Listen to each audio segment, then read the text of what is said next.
just admit that the end of 2023 in Ireland was a complete I mean, particularly as we're looking at underrepresented communities, and I tend to focus on migration, ethnic minorities, etc. It was a time where I feel like it was a boiling point of division, of prejudice, and a fear of change. Where we saw in Dublin, for example, where we saw accommodation of individuals who were international protection applicants being burned down, and other housing for individuals who are unhoused or homeless being burned down as well. This winter was absolutely mad, in my opinion. But this was just not a result of hatred. It was a result of fear and marginalisation stemming from this idea of an other or a perceived threat in society.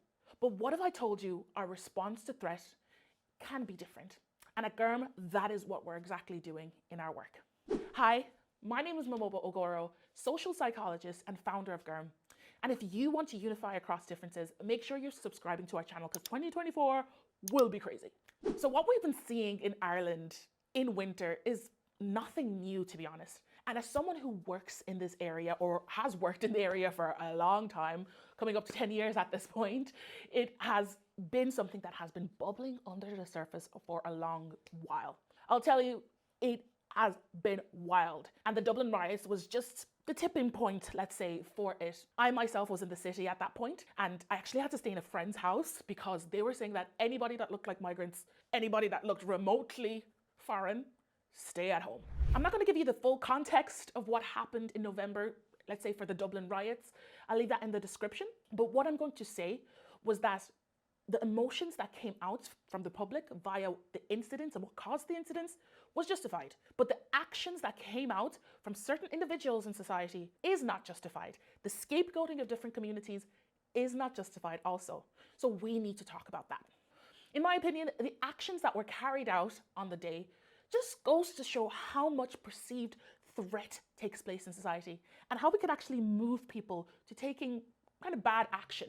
When it comes to the psychology of threat, you can argue that it comes about because of prejudice, but it plays a massive role in how we shape our attitudes towards ourselves and others as well. It's not just about real dangers that are out there in society. It's about what we think that threatens us, our families, and our communities, even when it's out of our hands. So why do we feel like our cultures are under threat? And why do we also feel that sometimes the other is an attack on who we are and our communities? Let me explain that to you.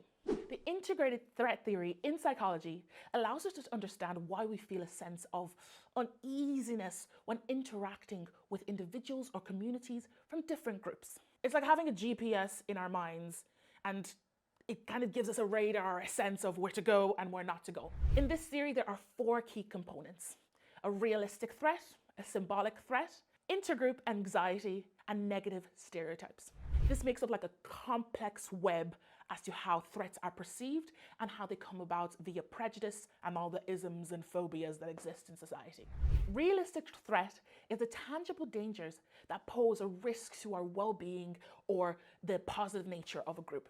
Usually in the majority in these cases. These threats can manifest in various forms. For example, physical safety, health, economic outcomes such as housing and jobs, etc. The migrants are taking the jobs, and political power as well. For example, this could include concerns to job security, housing, or physical safety due to perceived actions or impact of a group that is different to your own. And let me tell you this, usually it's not the result of the group's action, it's usually a result of those who are in powerful positions. Symbolic threats come from perceived differences in values and worldviews. These differences are perceived from different groups and different communities. These differences can lead one group to feel like their group is being threatened, their morals, their values, their standards, their beliefs, their attitudes are being threatened by the presence of another group. For example, do you ever get a sense of discomfort, or you know someone that gets a sense of discomfort when they see a same-sex couple?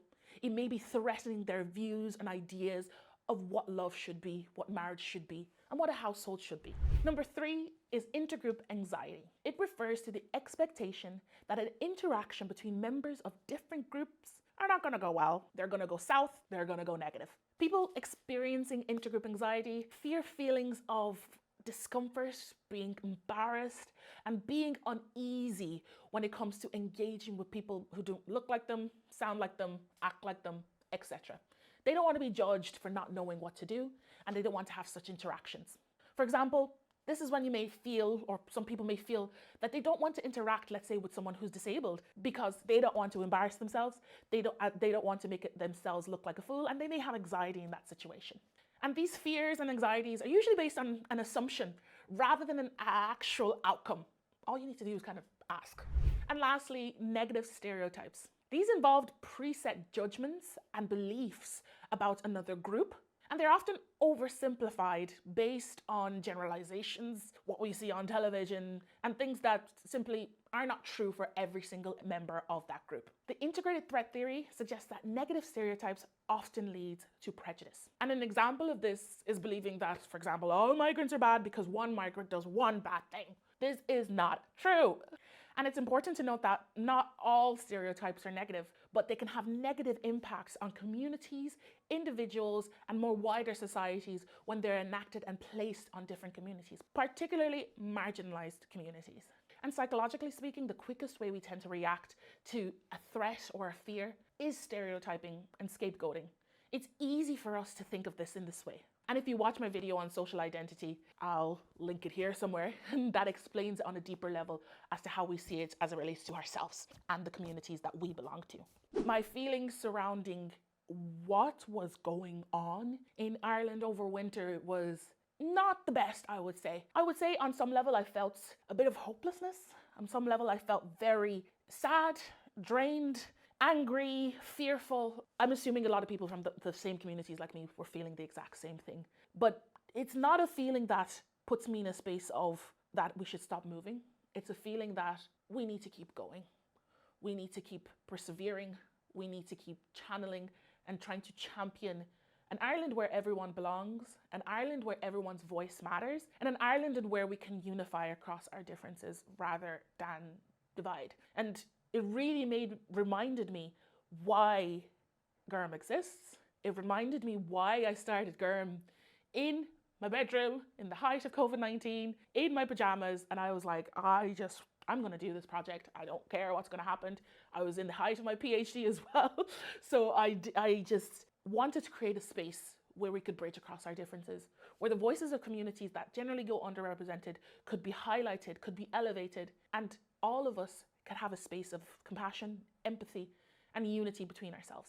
Let me tell you the story of Gorm again, what exactly we do and how we create impact, not only in Ireland, but our big vision is to unify the world. So Gorm was created as a result of kind of like my own personal experience and my academic and expertise in social psychology. I moved to Ireland when I was around 3-4 years old, and I moved to Ireland from Nigeria, so I'm a Naija babe. And it was a time in my life where there was a lot of change. There was a lot of cultural transitions, and I didn't really know how to fit. I grew up in a small town in County Wexford, and from the experiences that I had growing up of, let's say, prejudice, racism, xenophobia, anti-migrant hate, I grew very curious as to why people hate. Why does prejudice exist in society? And why can't we all just see each other as human beings? Why can't we see the human qualities that exist in our society and the human identities that we hold as individuals? I pursued an undergraduate in psychology and criminal justice, and from then I fell in love with human behavior. I fell in love as to how humans can interact with each other, particularly on a cultural sense and on a migration sense, and how different communities, whether they hold power or they do not hold power, how we can come together across those lines of differences by way of intercultural interactions, by way of building empathy, and by way of building unity. At the time, didn't know what I was going to do with my life, and I pursued a PhD in the University of Limerick. My PhD, still doing it in year 6, trying to finish, I know. My PhD looks at how systems of inclusion and exclusion affect underrepresented migrant communities in Ireland. And I look at it on 3 levels: institutional, I look at it on group-based level, and I look at it at individual levels with second-generation migrants in Ireland. In my PhD, I was having all of these findings as to how, on different levels, how it contributes to marginalisation, how it contributes to how communities, particularly second-generation migrant communities, feel like they don't belong in Ireland. What happened was I was having all these findings in this research COVID happened, so I was just at home and I was like, I need to do something. I need to put this findings somewhere to a space that we can actually bridge across our lines of differences. And what do? We are a social enterprise on a mission to unify across differences and advance belonging for marginalised communities, particularly focusing on the areas of migration, ethnicity, race, and culture. Gorm operates as a social enterprise, and for those who don't know, a social enterprise is a social business. We trade income like any other business. The social element of what we do is that what we make from the business is reinvested back into the communities that we serve. It's reinvested back into the programs that we deliver, and it's creating a cyclical sense of social impact within our environment. So how we actually generate impact and how we actually generate unity is through a 3 model, which our team, we like to call the 3 E's. What we do in Gorm is that we equip leaders, we elevate voices, and we enable communities. Those are the 3 pillars that we work in as an organization. So when we look at equipping leaders, we look at a space of, in order to create impact, in order to create real world change, it needs to have an element of power. We need to understand those who have power, and we need to understand and give them the tools to understand community, to inform policy, to inform even legislation if we can, and create a space where they are hearing the stories, they are hearing the abilities, and they are hearing the outcomes of the policies that they create for community. What we do is we tend to work with organizations, we tend to work with businesses and companies on how they can better their policies, their practices, and particularly their strategies on inclusivity and belonging within the organization. So that's where my psychology comes in. Gorm delivers intercultural training and consultancy for organizations. We kind of tend to focus on media, marketing, and advertising, but organizations that work in the area with different communities and particularly looking to create a space of inclusivity within their environments. So what we do is we deliver training programs, we deliver speaking, talks, workshops, and wider, deeper programs to develop evidence-based solutions, coming from my background as a psychologist, into their organizations to really bring about social change. But in our programs, what we actually do, and what's quite innovative in the way that we work, is that we deliver the programs with content that is delivered and developed with the communities and with our Gorm community on the platform that you're watching here. So the other 2 pillars that we have in Gorm are elevating voices and enabling communities. So elevating voices, that is kind of how we started. In 2020, I didn't really know what I wanted to do. I just wanted to create a space where people could have conversations across lines of differences. So in elevating voices, what we do is that we go out to different communities in Ireland, particularly underrepresented communities, and we want to raise those voices and have conversations that are important, conversations that matter, and conversations with communities whose voices generally tend to go unheard. People kind of tell me sometimes that, oh my God, in Gorm, you are giving a voice to the voiceless. I like to say that everybody has a voice. We're not giving a voice to anybody. We're just creating a platform and a place that they could use the voice. We work with different communities across Ireland, mainly Dublin and Limerick. We work with different communities, elevating voices, creating projects. You should watch our This Is Them project and also our Fresh Perspective projects. You should watch those projects to see how we elevate the voices, how we create conversation, and how we bridge communities via digital media. Some of that content we actually feed into our training programs that we have with our partners in organizations, in government bodies, etc. Finally, our enabling communities pillar. Our enabling communities pillar is a way that we actually allow communities not just to elevate their voices, but give them the tools to tell their own stories. We have community events, we hear the backgrounds, we hear what the community needs as it relates to content creation, as it relates to social change in Ireland, and as it relates to bridging across differences. And through that, we heard that, okay, I want to develop my own story. I want to go out and create a film. I want to go out and develop a podcast, for example. And so we were like, we don't have the capacity to do any of that.